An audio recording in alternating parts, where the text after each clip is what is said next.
ടിപ്പു സുൽത്താനെ കുറിച്ചുള്ള പല കഥകളും ഇവിടെ പ്രചാരത്തിലുണ്ട്. എന്നാൽ ബ്രിട്ടീഷ് സാമ്രാജ്യത്തോട് വിട്ടുവീഴ്ചയില്ലാത്ത പോരാടിയ ടിപ്പു സുൽത്താന്റെ പിന്മുറക്കാരിയായിട്ടുള്ള നൂർ ഇനായത്ത് ഖാനെ കുറിച്ച് നിങ്ങൾ കേട്ടിട്ടുണ്ടോ? ചരിത്രത്തിന്റെ വിധി നിയോഗം പോലെ അതേ ബ്രിട്ടന് വേണ്ടി രണ്ടാം ലോക മഹായുദ്ധത്തിൽ തന്റെ ജീവൻ ബലിയർപ്പിച്ച പോരാളിയാണവർ. സാക്ഷാൽ ഹിറ്റ്ലറിനെ പോലും വിറപ്പിച്ച മുസ്ലിം വംശജ. ഒരു സൂഫി സംഗീതജ്ഞന്റെ മകളായി ജനിച്ച് ശാന്തിയുടെയും സംഗീതത്തിന്റെയും ലോകത്ത് വളർന്ന അവൾ എങ്ങനെയാണ് ഹിറ്റ്ലറുടെ നാസിപ്പടയെ വിറപ്പിച്ച ചാരസുന്ദരിയായ മാറി എന്നത് അത്ഭുതകരമായ ആ കഥയാണ്. നമുക്ക് ആ കഥയിലേക്ക് വരാം. നൂറിന്റെ പിതാവ് ഹസ്രത്ത് ഇനായത്ത് ഖാൻ ഒരു പ്രശസ്ത സൂഫി പണ്ഡിതനായിരുന്നു. അതുകൊണ്ട് തന്നെ അഹിംസയിലും മാനവികതയിലും വിശ്വസിച്ചാണ് നൂർ വളർന്നു വന്നത്. കുട്ടികൾക്കായി കഥകൾ എഴുതുകയും ഹാർപ്പിലും വയലിനിലും സംഗീതം പൊഴിക്കുകയും ചെയ്തിരുന്ന ആ കൈകൾ തോക്കെടുക്കാൻ തീരുമാനിച്ചത് ലോകം ഫാസിസത്തിന്റെ പിടിയിൽ അമരുന്നത് കണ്ടപ്പോഴായിരുന്നു. ഒരു വശത്ത് എന്റെ രാജ്യം, അതായത് ഫ്രാൻസ് കത്തിയെരിയുമ്പോൾ എനിക്ക് വെറുതെ ഇരിക്കാൻ കഴിയില്ല എന്ന ഉറച്ച തീരുമാനമാണ് അവളെ ബ്രിട്ടീഷ് സ്പെഷ്യൽ ഓപ്പറേഷൻസ് എക്സിക്യൂട്ടീവിൽ എത്തിക്കുന്നത്. മേഡ്ലിൻ എന്ന രഹസ്യനാമത്തിൽ പാരീസിലെ നാസി അധിനിവേശ മേഖലയിലേക്ക് അയക്കപ്പെട്ട ആദ്യത്തെ വനിതാ വൈറസ് ഓപ്പറേറ്റർ ആയിരുന്നു നൂർ. ശത്രുക്കളുടെ മൂക്കിന് താഴെ ഇരുന്ന് അവൾ സന്ദേശങ്ങൾ കൈമാറി. കൂടെയുണ്ടായിരുന്ന പലരും പിടിയിലായപ്പോഴും പിടിക്കപ്പെടുമെന്ന് ഉറപ്പായിട്ടും നൂർ പിന്മാറിയില്ല.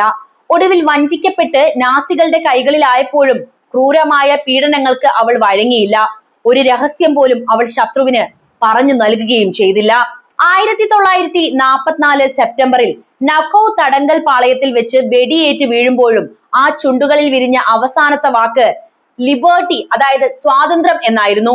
ടിപ്പു സുൽത്താന്റെ അതേ പോരാട്ട വീര്യം തന്റെ രക്തത്തിലുണ്ടെന്ന് ആ പെൺകരുത്ത് ലോകത്തിന് കാണിച്ചു കൊടുത്തു.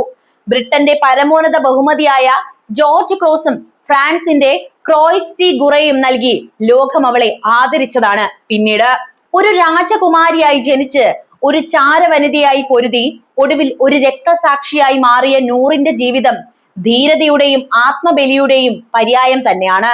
നൂർ ഇനായത്ത് ഖാന്റെ ജീവിതം ഒരു ചാരക്കഥയേക്കാൾ ഉപരിയായി മനുഷ്യാവകാശങ്ങൾക്കും സ്വാതന്ത്ര്യത്തിനും വേണ്ടിയുള്ള പോരാട്ടത്തിന്റെ ഇതിഹാസമായിട്ടാണ് നമ്മൾ വായിച്ചെടുക്കേണ്ടത്.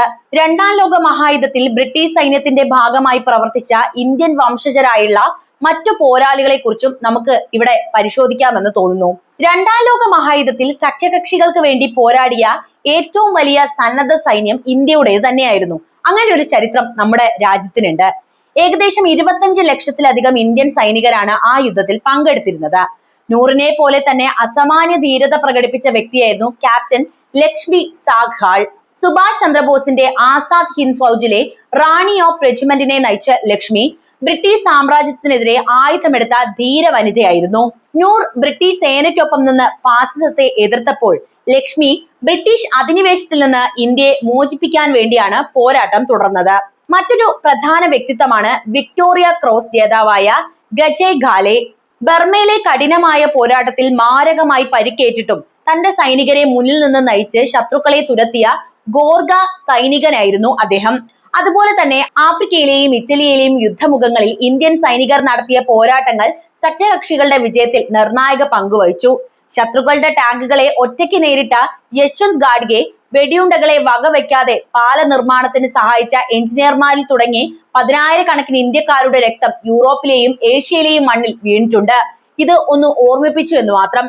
നൂർ ഇനായത്തിലേക്ക് വരികയാണെങ്കിൽ അവരുടെ കഥ വ്യത്യസ്തമാകുന്നത് അവളുടെ സമാധാനപ്രിയമായ പശ്ചാത്തലം കൊണ്ട് തന്നെയാണ്. ഞാൻ പറഞ്ഞല്ലോ, ഒരു സൂഫി സംഗീതജ്ഞന്റെ മകൾ എന്ന നിലയിൽ അക്രമത്തെ വെറുത്തിരുന്ന അവൾ വലിയൊരു തിന്മയെ, അതായത് നാസിസത്തെ തോൽപ്പിക്കാൻ ആയുധമെടുക്കാൻ നിർബന്ധിതരാകുകയായിരുന്നു. അതായിരുന്നു ആ കാലഘട്ടം. ഇന്നും ലണ്ടനിലെ ഗോൾഡൻ സ്ക്വയറിൽ അവളുടെ സ്മാരകത്തിന് മുന്നിൽ ലോകം ആദരവോടെ നിൽക്കുന്നത് രാജകീയ സുഖ സൗകര്യങ്ങൾ വെടിഞ്ഞ് നീതിക്ക് വേണ്ടി ജീവൻ നൽകിയ ആ വലിയ മനസ്സിനെ ഓർത്തുകൊണ്ട് തന്നെയാണ്. പക്ഷെ ഇന്ത്യയിലെ പലർക്കും അവളെ അറിയില്ല. ഷബ്രാനി ബസ്തൂർ രചിച്ച ദ ലൈഫ് ഓഫ് നൂർ ഖാൻ എന്ന പുസ്തകമാണ് നൂറിന്റെ ജീവിതത്തെ ലോകത്തിന് മുന്നിൽ ഇത്രയധികം സുതാര്യമായി എത്തിച്ച ഒരു കൃതി. കേവലം ഒരു ജീവചരിത്രം എന്നതിലുപരി ചരിത്രരേഖകളിലൂടെയും നൂറിന്റെ കുടുംബാംഗങ്ങളുമായിട്ടുള്ള അഭിമുഖങ്ങളുടെയും അടിസ്ഥാനത്തിൽ തയ്യാറാക്കിയ അതീവ ഹൃദ്യമായ ഒരു കൃതി തന്നെയാണ് ഈ പുസ്തകം.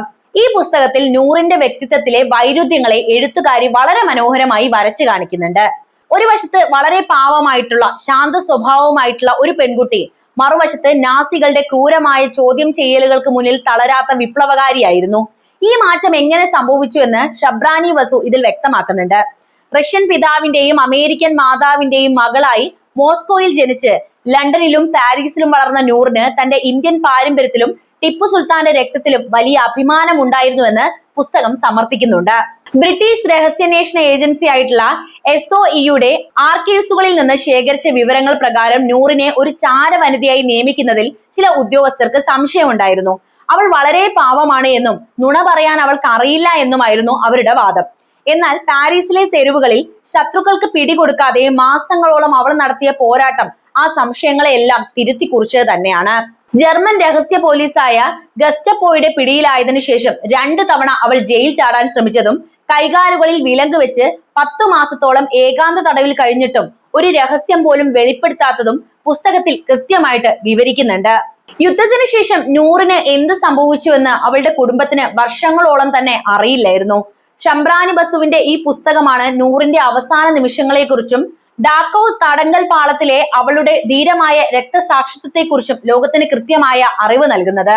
നൂറിനെ ഒരു ആഗോള പ്രതീകമായി മാറ്റുന്നതിൽ ഈ കൃതി വലിയ പങ്കുവഹിച്ചു എന്നത് നമുക്ക് നിസ്സംശയം തന്നെ പറയാവുന്നതാണ്. നൂർ ഇനായത്ത് ഖാൻ എന്ന പോരാളിക്ക് ഉള്ളിൽ എന്നും ശാന്തിയും കരുണയും നിറഞ്ഞ ഒരു എഴുത്തുകാരിയും ഉണ്ടായിരുന്നു. അതും നമ്മൾ ഇവിടെ പറയേണ്ടതുണ്ട്. അവൾ രചിച്ച 20 ജഡാക്ക ടെയിൽസ് എന്ന പുസ്തകം ബുദ്ധമതത്തിലെ ജാതക കഥകളെ പാശ്ചാത്യ ലോകത്തിന് പരിചയപ്പെടുത്തിയ അതിമനോഹരമായ ഒരു കൃതി തന്നെയാണ്. 939 രണ്ടാം ലോക മഹായുദ്ധം പൊട്ടിപ്പുറപ്പെടുന്നതിന് തൊട്ടു മുൻപാണ് ലണ്ടനിൽ ഈ പുസ്തകം പ്രസിദ്ധീകൃതമാകുന്നത്. ബുദ്ധന്റെ മുൻ ജന്മങ്ങളെ കുറിച്ചുള്ള ഈ കഥകളിൽ നൂർ ഊന്നൽ നൽകിയത് ത്യാഗം, അഹിംസ, സ്നേഹം എന്നീ മൂല്യങ്ങൾക്ക് തന്നെയായിരുന്നു. മൃഗങ്ങളുടെയും പക്ഷികളുടെയും രൂപത്തിൽ ജനിച്ച ബുദ്ധൻ മറ്റുള്ളവർക്ക് വേണ്ടി നടത്തുന്ന ആത്മബലിയുടെ കഥകൾ കുട്ടികൾക്ക് എളുപ്പത്തിൽ മനസ്സിലാകുന്ന രീതിയിൽ അവൾ പുനരാവിഷ്കരിക്കുകയാണ് ഈ പുസ്തകത്തിലൂടെ ചെയ്തത്. താൻ എഴുതിയ കഥകളിലെ നായകന്മാരെ പോലെ തന്നെ പിൽക്കാലത്ത് ലോക നന്മയ്ക്കായി സ്വന്തം ജീവിതം ബലി നൽകാൻ നൂറിന് കഴിഞ്ഞു എന്നത് യാദൃശ്ചികതയല്ല. ഈ പുസ്തകത്തിലെ ഓരോ വരിയിലും ഒരു സൂഫി പണ്ഡിതന്റെ മകളായ നൂറിന്റെ ദർശനങ്ങളും സമാധാനത്തോടുള്ള അവളുടെ ആഭിമുഖ്യവും വളരെ പ്രകടമായിരുന്നു. പാരീസിലെ കുട്ടികൾക്കായി അവൾ റേഡിയോയിലൂടെ ഈ കഥകൾ പറഞ്ഞു കൊടുക്കുകയും ചെയ്തിരുന്നു. യുദ്ധത്തിന്റെ ഭീകരതകൾക്കിടയിലും കുട്ടികളുടെ മനസ്സിൽ നന്മയുടെ വിത്തുകൾ പാകാൻ അവൾ ആഗ്രഹിച്ചിരുന്നു എന്നതാണ് ഇതിൽ നിന്ന് നമ്മൾ മനസ്സിലാക്കേണ്ടത്. രസകരമായിട്ടുള്ള ഒരു കാര്യം, ഹിറ്റ്ലറുടെ നാസി പടയുടെ ക്രൂരതകൾക്കെതിരെ പോരാടാൻ ഇറങ്ങുമ്പോഴും അവളുടെ ഉള്ളിൽ ഈ കഥകളിലെ അഹിംസാവാദിയായ ബുദ്ധൻ ജീവിച്ചിരുന്നു എന്ന കാര്യമാണ്. തോക്കെടുക്കാൻ അവൾ തീരുമാനിച്ചത് അക്രമത്തോടുള്ള ഇഷ്ടം കൊണ്ടല്ല, മറിച്ച് അക്രമത്തെ തടയാൻ മറ്റൊരു വഴിയില്ല എന്ന തിരിച്ചറിവിൽ നിന്നാണ്. നൂർ ഇനായത്ത് ഖാന് ചരിത്രത്തിൽ രേഖപ്പെടുത്തപ്പെട്ടിരിക്കുന്നത് അസാമാന്യമായ ധീരതയുടെയും ആത്മബലിയുടെയും പ്രതീകമായിട്ട് തന്നെയാണ്. ഒരു സൂഫി സംഗീതജ്ഞന്റെ മകളും ടിപ്പു സുൽത്താന്റെ പിന്മുറക്കാരിയുമായിട്ടുള്ള അവൾ സമാധാനകാംക്ഷിയായ ഒരു കലാകാരിയിൽ നിന്ന് എങ്ങനെ ഒരു പടയാളിയായി മാറി എന്നത് ചരിത്രകാരന്മാരെ ഇന്നും അത്ഭുതപ്പെടുത്തുന്നുണ്ട്.